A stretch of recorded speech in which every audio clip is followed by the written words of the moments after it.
Lors de la réunion publique, nous sommes revenus également sur l'évolution de la ZAC de Gramont. Premièrement, vous vous posez peut-être la question de la raison pour laquelle nous n'avons pas stoppé cette ZAC lorsque nous avons été élus en 2014. Tout simplement pour une raison simple.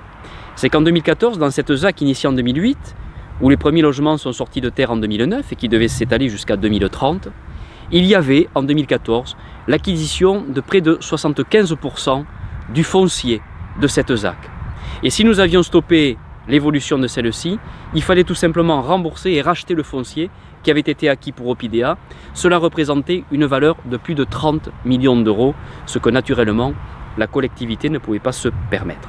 Depuis 2014, sur la partie de Vidaillan que vous connaissez aujourd'hui, et dans un quartier d'ailleurs dans lequel il fait très bon vivre et la qualité de vie est au rendez-vous, eh bien nous avons eu de cesse que de dédensifier et de mieux intégrer l'habitat à l'environnement existant.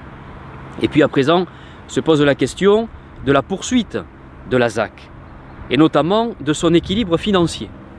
Plus de 17 millions d'euros de déséquilibre financier si nous poursuivons l'évolution de la ZAC telle qu'elle était initialement prévue en 2008. Pour équilibrer, deux alternatives se présentaient à nous. Soit tripler le nombre de logements et faire encore plus de logements collectifs, ou bien alors, et c'est le choix que nous avons fait, faire une part très importante de lots à bâtir. Oui, il y aura du lot à bâtir sur les parties de la Garrigue et de Tégra qui achèveront, avec ces 434 logements, la ZAC de Gramont. Il y aura 150 logements collectifs, une cinquantaine de lots intermédiaires et il y aura un peu plus de 230 lots à bâtir.